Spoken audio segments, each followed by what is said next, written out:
negando la gran verdad bíblica de la salvación por la fe. La Iglesia distribuyó los méritos de Cristo, los de la Virgen María y los santos, dando garantías escritas que eximían de los dolores del purgatorio.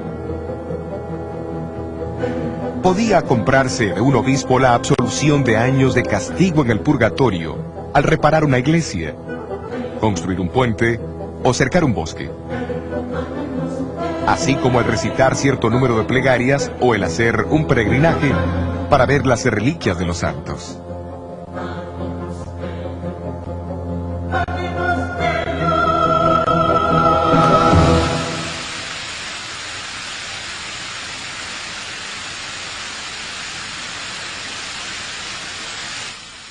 Poco después de la elección del Papa León X, Miguel Ángel presentó al pontífice el diseño terminado de la Basílica de San Pedro en Roma.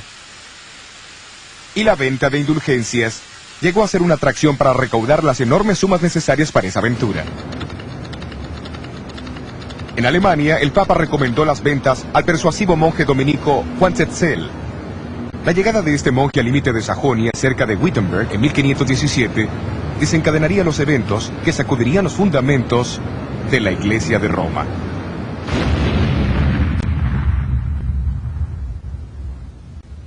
La Iglesia del siglo XVI se había apartado de la verdadera fe y necesitaba desesperadamente una reforma. Pero esto requería un individuo de valor para enfrentarse a la organización eclesiástica más poderosa que en el mundo haya conocido. Martín Lutero era el hombre que se necesitaba.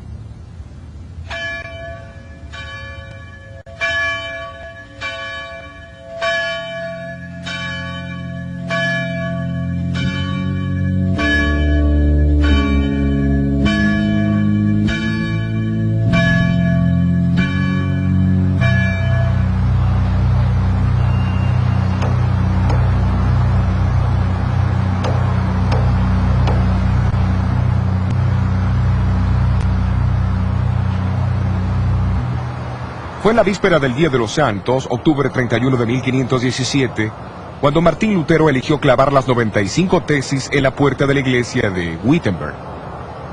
Su decisión no pudo pasar en un mejor momento, porque el próximo día los peregrinos se congregarían en la iglesia para ver la extensa colección de reliquias sagradas pertenecientes a Federico el Sabio, elector de Sajonia.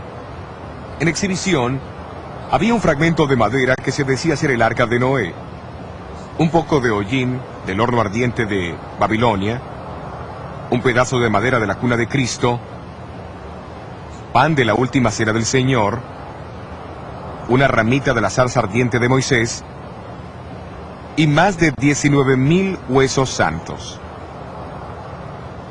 Pero lo más importante era que el solo mirar esos artefactos podía resultar en indulgencias para la reducción del purgatorio hasta 1.902.202 años y 270 días.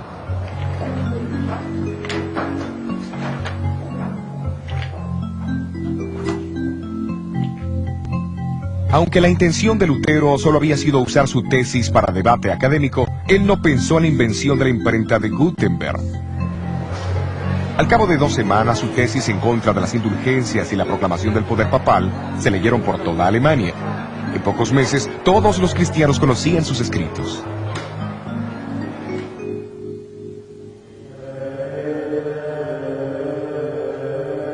Para Lutero, la mera idea de las indulgencias era repugnante. Después de todo, este inquebrantable monje había llegado a un agotamiento mental y físico por su deseo de alcanzar el perdón de sus pecados. Si alguna vez un hombre pudiera llegar al cielo por su vida monástica, entonces yo ya hubiera llegado. Pero al leer el Nuevo Testamento, él llegó a un descubrimiento alarmante. Fue el descubrimiento de que el perdón de los pecados es un regalo de Dios y no es algo que se compra o se gana. Este reconocimiento de la gozosa verdad de la salvación por la fe llegaría a ser la piedra angular de la Reforma. El concepto hizo que Lutero reconociera que el clérigo nunca podría ser mediador entre Dios y su pueblo, como la Iglesia lo enseñaba y lo practicaba. ¿De dónde emanaron estas convicciones? No fue por los edictos de papas o concilios, sino por el estudio de sola escritura, de las Escrituras solamente. Sin embargo, la autoridad papal vio poco mérito en las creencias de este diablo vestido de monje. Se lo excomulgó en junio de 1520 y sus escrituras fueron condenadas a las llamas.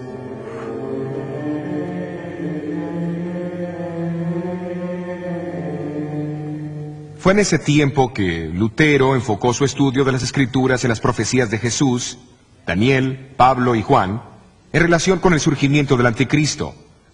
Los capítulos 7 y 8 de Daniel y la descripción de Pablo acerca del hombre de pecado en 2 Tesalonicenses 2 recibieron especial atención. En el año 1521, Lutero produjo su primera obra relacionada con las profecías. Los fundamentos de la Reforma tenían que estar firmemente anclados en la verdad profética. Al identificar al Papa como el Anticristo en 1521, Lutero unió su voz a la de muchos ilustres eruditos de la Biblia que le habían precedido. Hombres como el predicador bohemio Juan Millix, quien 150 años antes había clavado una plaqueta en la antigua Catedral de San Pedro, declarando que el Anticristo ya había tomado su lugar en la Iglesia. Muy pocas cosas en este mundo son más poderosas que la verdad profética cuando el tiempo de su cumplimiento llega. Lutero, fortalecido por las profecías de Daniel, estaba ahora preparado para su hora más brillante. A fines de marzo de 1521, él recibió una citación del nuevo emperador del Sacro Imperio Romano, Carlos V, para comparecer delante de él en la dieta o parlamento que se convocaría en la ciudad alemana de Worms. Sentado con 3 de sus amigos sobre la paja de un carruaje que le habían prestado, entró en la ciudad donde la muchedumbre les dio una calurosa bienvenida. Me pregunto cómo hubiera sido hoy día. La audiencia iba a tomar lugar en un sitio cercano a la catedral. Lo que fue en una época un majestuoso edificio ya no existe, pero hace 400 años era una estructura de magnífica tal asamblea. Hoy ha sido reemplazada por un jardín. Y esta placa marca su ubicación.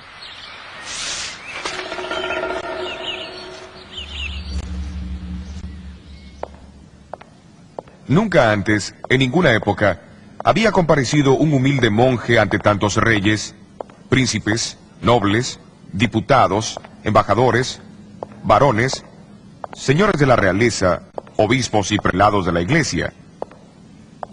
Lutero no tenía nada más que lo sostuviera que su fe en Cristo y en las Escrituras. Cuando se le pidió que se retractara de sus escritos, pronunció las palabras que sacudirían al mundo. Menos que esté convencido por la razón y las Escrituras, yo no acepto las autoridades de papas y concilios, porque ellos se contradicen. Mi conciencia está cautivada por la palabra de Dios. Yo no puedo, ni quiero retratarme en nada, porque ir en contra de la conciencia no es correcto, ni prudente. Esta es mi posición. No puedo cambiar. Dios, ayúdame. Amén. Un monje solitario en contra de la antigua y casi universal opinión de la raza humana. Pero esa conciencia, cautivada por la palabra de Dios, yace en el corazón de la reforma de la Iglesia. Es notable que en la dieta de Worms, Lutero no fue acusado de enseñar una nueva herejía, sino de apoyar las opiniones de otros que vinieron antes que él. Entre ellos estaba el estudiante inglés Juan Wycliffe, que fue llamado la estrella matutina de la Reforma.